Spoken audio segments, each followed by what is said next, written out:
আসসালামু আলাইকুম everyone, welcome back to my channel and welcome back to another brand new video. কেমন আছেন সবাই? আশা করি সবাই অনেক ভালো আছেন এবং আপনাদের পছন্দের পাখিগুলো অনেক বেশি ভালো আছে।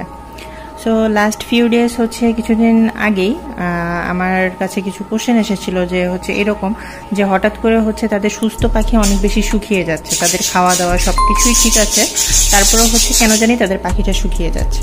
সো এই রিলেটেড আমার কাছে মনে হলো যে অ্যাকচুয়ালি মানে হঠাৎ করে পাখি শুকিয়ে যাওয়ার তো এরকম কোনো কারণ নেই যদি খাওয়া দাওয়া সব কিছুই প্রপার থাকে। তারপরে এর জন্য আমি হচ্ছে আমার একটা ফ্রেন্ডকে আর কি জিজ্ঞেস করি, তাকে নক করি।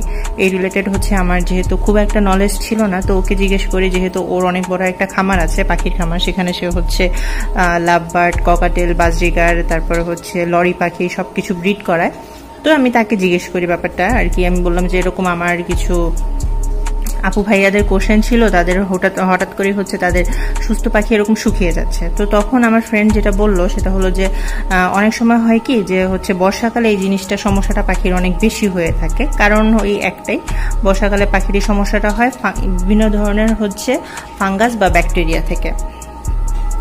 এনি হাউ হচ্ছে যদি ওরা যেখানে থাকে সেই জায়গাটা যদি পরিষ্কার না থাকে বা হচ্ছে ওদের যেই ট্রেটা থাকে যেখানে ওরা মানে পটি করে সেই ট্রেটা যদি ক্লিন না থাকে, স্যাঁতস্যাঁতে একটা ভাব থাকে, সেই ক্ষেত্রে কিন্তু হচ্ছে ওইখানে ফাঙ্গাস বা ব্যাকটেরিয়া হওয়ার চান্সটা অনেক বেশি থাকে।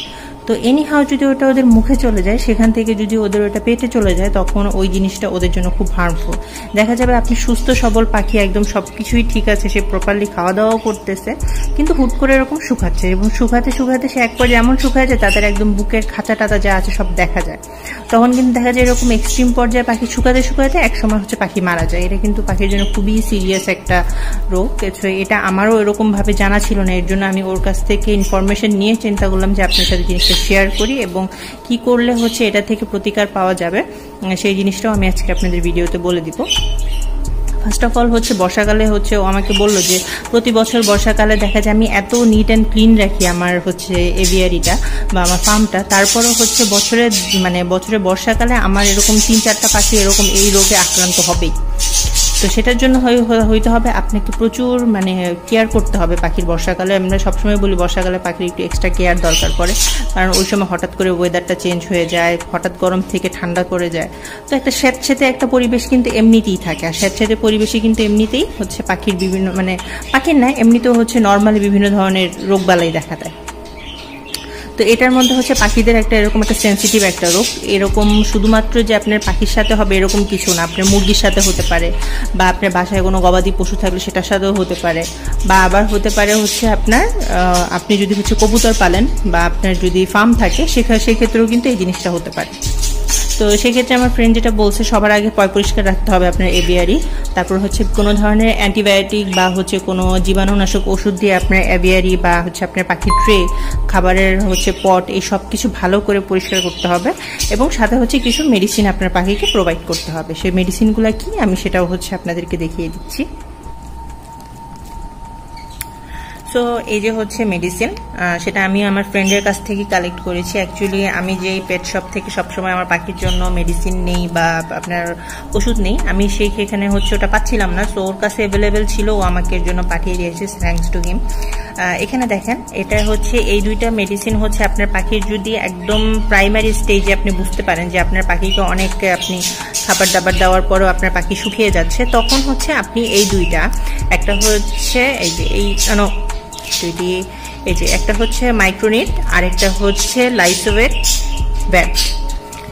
ব্যাট, এই দুইটা মেডিসিন হচ্ছে আপনি আপনার পাখিকে দিবেন একদম যখন প্রাইমারি স্টেজে, আপনি যখন বুঝতে পারবেন যে আপনার পাখির হচ্ছে এরকম কিছু একটা হয়েছে বা সমস্যা হচ্ছে, তখন এই দুইটা 1 চিমটি পরিমাণের হচ্ছে আপনি আপনার পাখিকে দিবেন। 1 চিমটি করে মিক্স করে আপনার যে পাখিটা অসুস্থ বা আপনার মনে হচ্ছে আপনার যে পাখির এরকম প্রবলেম হচ্ছে, আপনি 5 থেকে 7 দিন দিবেন, ইনশাল্লাহ আপনার পাখি সুস্থ হয়ে যাবে।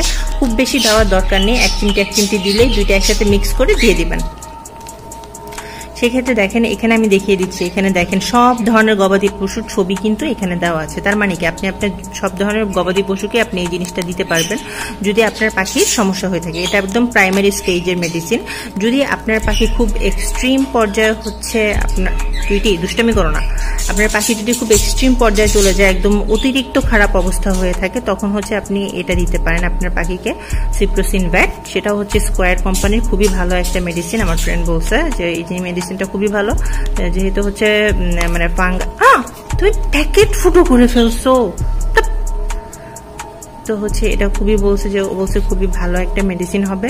আবার যেহেতু স্কোয়ার কোম্পানি সেও ইউজ করে এই মেডিসিনটাগুলো, তার যেহেতু বছরে তারও এরকম 2-3 বার তার পাখির এরকম ব্যাকটেরিয়া বা ফাঙ্গাসে অ্যাটাক করে, তখন সে এই জিনিসগুলো ইউজ করে। তো আপনার পাখির যখন এক্সট্রিম পর্যায়ে চলে যাবে তখন হচ্ছে আপনি এটা আপনার পাখিকে দিতে পারেন। মানে একদম অনেক বেশি হয়ে গেছে, অনেক বেশি শুকিয়ে গেছে আপনার পাখি, তখন হচ্ছে এই সিপ্রোসিন ভ্যাটটা হচ্ছে আপনি পানির সাথে মিক্স করে একদম সামান্য 2 থেকে 3 ফোঁটা আপনি আপনার পাখিকে এটা দিবেন, এবং হচ্ছে 5 থেকে 7 দিন সেম, ইনশাল্লাহ আপনার পাখি সুস্থ হয়ে যাবে। তো যারা আমাকে কোশ্চেন করেছিলেন যে কিভাবে কেন এত পাখি শুকিয়ে যাচ্ছেন, অ্যাকচুয়ালি এই কারণটা হয় ফাঙ্গাসের জন্য, ফাঙ্গাস বা ব্যাকটেরিয়া জনিত কারণে পাখি এরকম হুট করে শুকিয়ে গিয়ে একদম খাঁচা বের হয়ে যায়। যদি প্রপার টাইমে যদি তাদেরকে মেডিসিন বা হচ্ছে ট্রিটমেন্ট প্রোভাইড না করা হয়, সেক্ষেত্রে কিন্তু পাখি মারাও যেতে পারে। তো এই ছিল আজকের ছোট্ট একটা ভিডিও, যে পাখি কেন শুকিয়ে যাচ্ছে, কি কারণে হচ্ছে শুকাচ্ছে, এটার মেডিসিন কি হতে পারে, এই রিলেটেড আমি আপনাদের সাথে শেয়ার করলাম। আর হচ্ছে আপনাদের ভিডিও কেমন লেগেছে অবশ্যই কমেন্ট করে জানাবেন। আর যারা আমার চ্যানেলে নিউ তারা অবশ্যই আমার চ্যানেলটা সাবস্ক্রাইব করবেন।